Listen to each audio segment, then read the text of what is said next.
And kung gusto nyo magbasa, maganda ng mga Baptist Heritage Book, you will enjoy. And isa sa maalala ko is si James Young. Isa siyang preacher during 1773. Nakulong siya dahil hindi siya kumuha ng license sa Virginia Baptist. So, dahil nakulong siya, wala siyang opportunity na makapag-preach.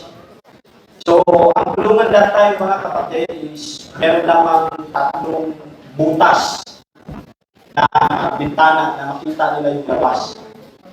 So, sabi ng history by William Lady of God, ang kanyang congregation ay pumunta sa labas ng kulungan at nagpapatayo ng kahoy, pinatatayo ng bintana. Once na makita ng pastor, sabihin mo yung church mo nasa labas. And that preacher will start preaching inside the jail cells. So, pag titignan natin ngayon, mga Baptist, parang wala nagkakasano sa pangalan sa tayo. Pero tayo na kurasan ng isang simbahan ay nilalagay nila sa labas para makita ng mga tao, update na tayo. Pero ngayon, nasa loob na para pakita sa preacher, preacher, habang nagpa-preach! So, we are thankful that laban sa Baptist. And maybe, nung napag-usapan natin yung about sa baptism, I remember George Whitefield. Yung kilala kay George Whitefield. Siya sa Methodist, na-convert siya sa Baptist. Na-convert siya ng Baptist, maraming mga kasama niya sa Methodist na na-convert din sa Baptist.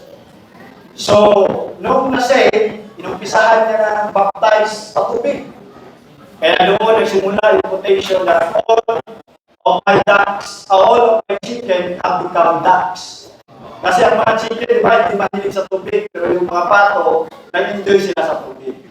So, kaya, parang yun, napapag-ginsig dahil kinatabahan ako. But, okay, I'll pray at Pastor Ben, salamat po sa prayers po sa aming family. Also doon sa pagpili po sa aming pangliman na anak. Amen! Primas na siya. Nakatatawa na ako kasi uuwi na ako sa Friday. Diba? So, pangalim. Okay, let's go sa ating mensahe tonight. 2 Corinthians chapter number 11, verse number 14. And I was blessed na makapanood po dito. And salamat po sa mga pastor, sa fellowship, sa mga groups na ating natutunan. And this evening, 2 Corinthians chapter number 13, verse number 14, ayaw ko mag-stay ng matagal kasi alam ko, iba sa inyo uwi pa. And ang iba sa inyo ay whole day pagod, and just bear with me. No? And as long as we get to sa mensahe po sa tapo ng Diyos, may mga thoughts tayong pupunin, matatapos po tayo. 2 Corinthians chapter 11, out of 13, verse number 14, kung lalagyan po natin ang title ng mensahe po natin yung gabi is From Doctrine to Manner of Life. From Doctrine to Manner of Life. 2 Corinthians chapter number 13, verse number 14, ang sabi po ng salita po ng Diyos, the grace of the Lord Jesus Christ and the love of God and the communion of the Holy Ghost be with you all. Amen.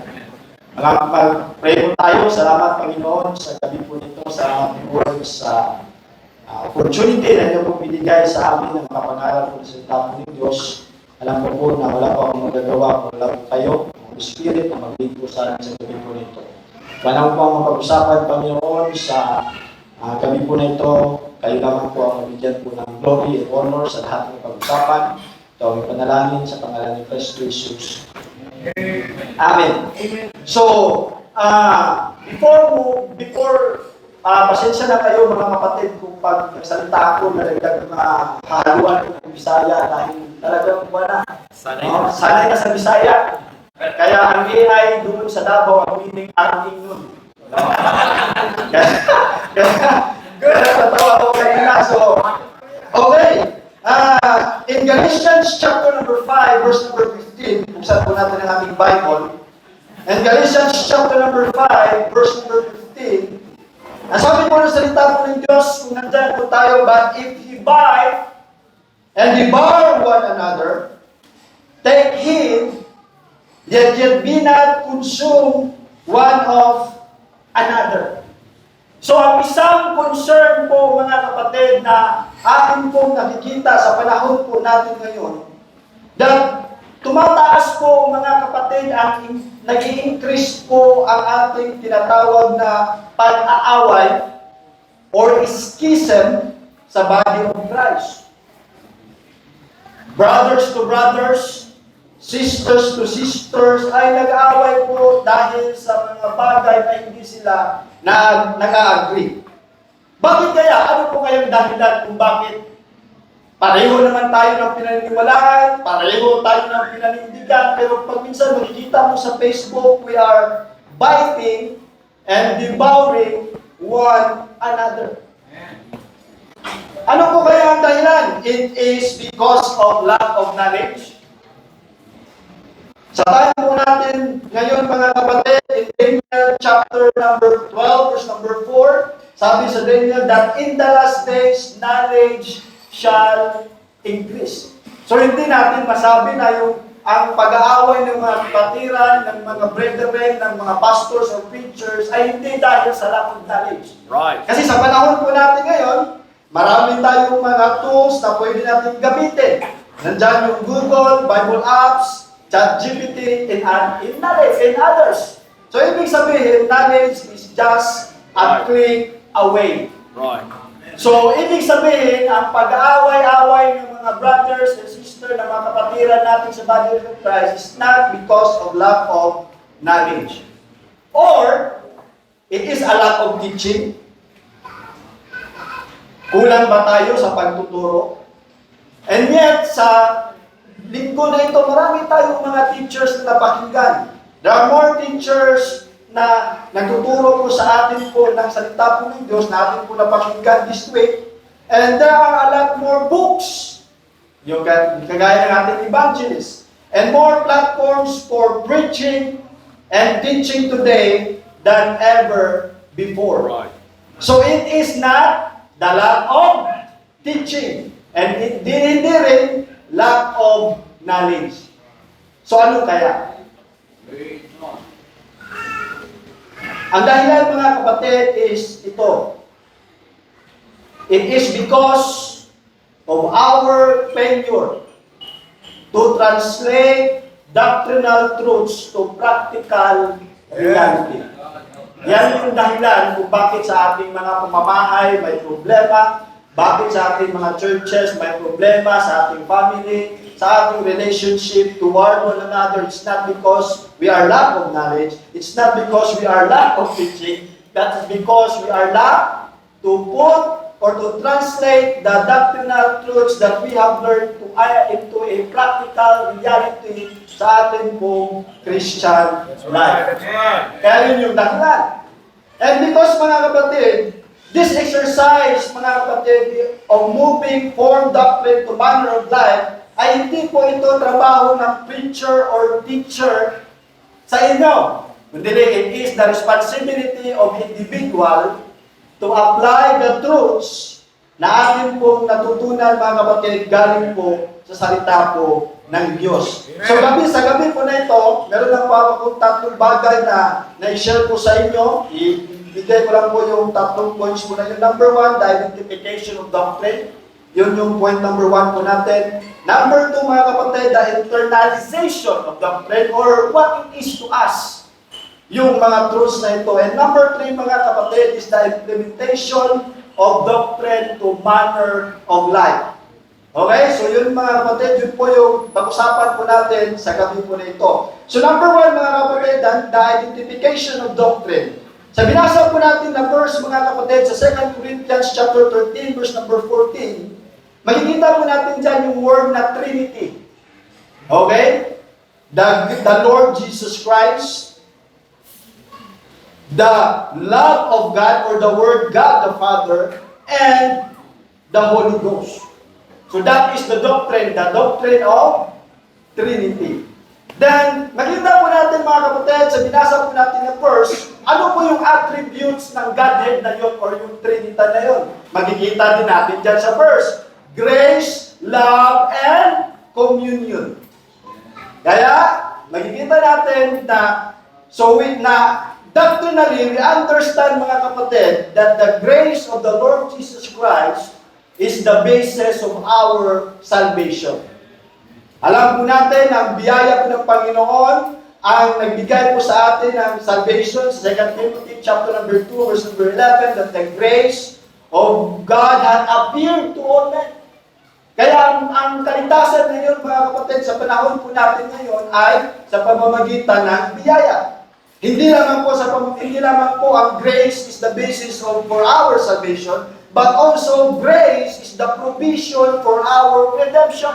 That's why sa Romans chapter 3, verse number 24, being justified by faith freely by His grace through the redemption that is in Christ Jesus. Kaya makikita po natin mga kapatid na ang grace of God ay yun din po yung catalyst ng ating sanctification. Right. Kaya kung wala ang grace ng Panginoon, useless ang lahat. Kaya ganun po ka-importante mga kapatid na malaman po natin ang biyaya ng Panginoon na kung wala si Kristo, wala tayong magagawa. Kaya wala tayong pwedeng pagmayapa. That's why kung meron pong magkuhan sa atin yung ano ang tawag doon? Yung magpuri. Sabi mo, ang galing mo mag-preach ba? Ang galing ng teaching mo. Ano sinasabi natin? Sa biyaya lamang na Panginoon. Kasi alam natin na pag wala ang biyaya ng Panginoon, wala tayong lahat. So mababasa po natin sa Titus chapter number 2, verse 11 to 12, for the grace of God that bringeth salvation hath appeared to all men, teaching us that denying ungodliness and worldliness we should live soberly, righteously, and godly in this present world. So palagi po natin nakikita mga kapatid na ang biyaya ng Panginoon ay nagtuturo po sa atin, mga kapatid, to deny ungodliness and worldly lust, and we should live soberly, righteously, and godly in this present world. So yun po mga kapatid, alam natin na ang grace ng Panginoon ay abounding, abundant lahat. Kaya wala tayong pwedeng ma-compare sa biyaya po ng Panginoon. And then makikita po natin mga kapatid sa 2 Corinthians 13 verse number 14 yung word na the love of God. The love of God, mga kapatid, we understand is demonstrated by the death of Christ for our sins. In Romans chapter number 5, verse number 8, the love of God is shed abroad in our hearts by the Holy Ghost. In Romans chapter number 5, verse number 5, and the love of God secured by the finished work of Christ in Romans chapter 3, verse 17 to 19. Alam na po natin itong lahat, hindi natin po kailangan po pupuntahan po yung mga verses po na ito, because gusto ko lamang po na maging blessing sa gabi po na ito that there is more important just to hear doctrine, but it's another thing na i-apply po natin po sa ating Christian. Amen. Kaya sabi po ng Pastor Ben kanina, hindi lang puro timeline, hindi lang puro guhit or ano man, but dapat balance tayo sa ating Christian life. And then makikita po natin po mga kapatid na the communion of the Holy Ghost, yung word na the communion of the Holy Ghost. So makikita po natin in 1 Corinthians chapter 12 verse number 13 that the work of the Spirit to baptizing us into the body of Christ the moment we trust in the finished work of Christ. In Romans chapter number 8 verse 9 to 11, the indwelling of the Holy Spirit within every believer. Kaya mag-ingat po tayo na the Holy Spirit of God ay nanahan po sa atin. Hindi na po tayo ang may-ari ng katawan na to. Hindi na po tayo ang may-ari ng buhay na to, kundi si Kristo na. Yan na, nagsaya na ako. No? Wala na tayong rights, wala na tayong katungod kung saan gusto na itong buhaton sa atong kagalingon. It is for the Lord's disposal. Amen? So, makikita po natin mga kapatid that the indwelling of the Holy Spirit, mga kapatid, is one of the proof that our salvation cannot be lost. Amen. Because of the indwelling of the Holy Spirit. That's right. Kahit ma-discourage ka sa pag-search sa Panginoon at sabihin mo, ayaw mo na sa body of Christ, no one can separate us from the love of God. Amen. And in Galatians chapter number 5, verse 22 to 23, the production of the Holy Spirit of fruits and gifts within the believer for the body of Christ. That's why meron tayong mga gifts and fruits na binigay po ng Holy Spirit po sa atin. That's why kailangan natin ang local church para ma-practice natin, ma-rehearse yung gift and fruits ng Holy Spirit na binigay po sa atin. Amen? Kaya po mga kapatid, pasalamat tayo na meron tayong local church na napupuntahan. Pasalamat tayo, meron tayong pastors na nagmamahal at nagpaparemind po sa atin that not forsaking the assembling of ourselves together. As the manner of some is, so much the more as you see the day approaching. So we have doctrinal truths, the grace of our Lord Jesus Christ, the love of God, the communion of the Holy Ghost. The Apostle Paul continues writing with the declaration, be with you all. And we understand that the word you in our King James Bible is plural. And yan po ang dapat na mensahe po natin sa gabi po nito. Kung iba po sa inyo ay uwi, mamaya o bukas, with the grace of our Lord Jesus Christ, be with you all. Amen. We understand that the word you in the King James Bible is plural meaning these doctrinal truths ought to be with us and with other fellow believers. Thus, we move from the identification of doctrine to the internalization of doctrine. Ibig sabihin, ano ngayon sa atin itong mga truths na to? Ito lang ba ay design sa ating mga ulo para lumaki? Ito lang ba ay nagbibigay sa atin ng pride or yabang para, oy, wala ka sa amin.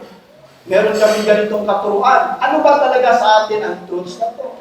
So, ibig sabihin po mga kapatid, this doctrine na nakita po natin, we understand that the grace of our Lord Jesus Christ in our salvation. In Ephesians chapter 2, verse 8 to 9, for by grace are ye saved through faith, in that not of yourselves. It is the gift of God, not of works, lest any man should boast. So the grace of our Lord Jesus Christ in our salvation. And the number and makikita po natin that the love of God in our security. In Romans chapter number 8, verse 38 to 39, for I am persuaded that neither death, nor life, nor angels, nor principalities, nor powers, nor things present, nor things to come, nor height, nor depth, nor any other creature shall be able to separate us from the love of God which is in Christ Jesus our Lord.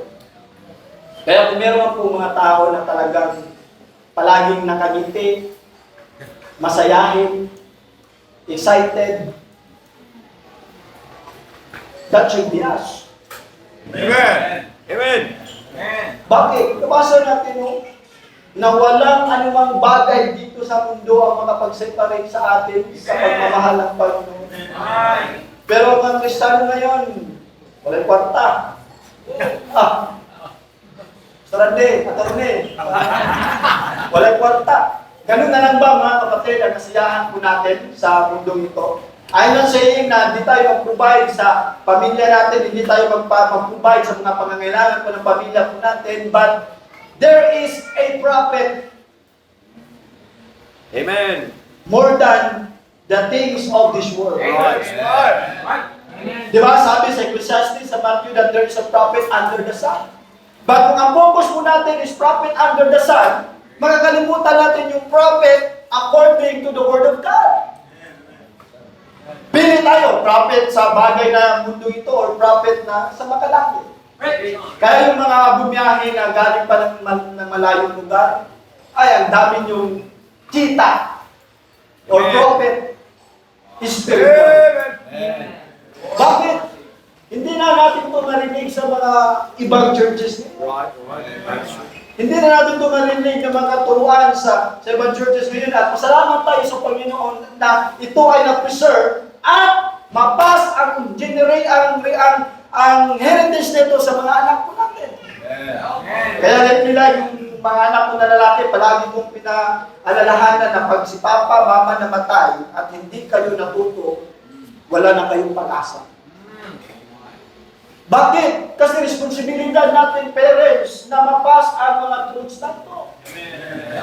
Yes, it is good na paaralin natin sila sa mga malalaking university and school, and yet, pag namatay sila, wala silang knowledge about sa Word of God. That's right. Sayang ang lahat. Right. Amen. Kaya po mga kapatid, we are blessed na ang Word of God is available po sa panahon po natin ngayon. Amen. And thank you, Pastor Josiah, for sa preaching about Timothy. Amen. And marami pa tayong pwedeng gawin sa Panginoon. And in Ephesians chapter number 1, verse 13 to 14, the communion of the Holy Spirit is in our sealing.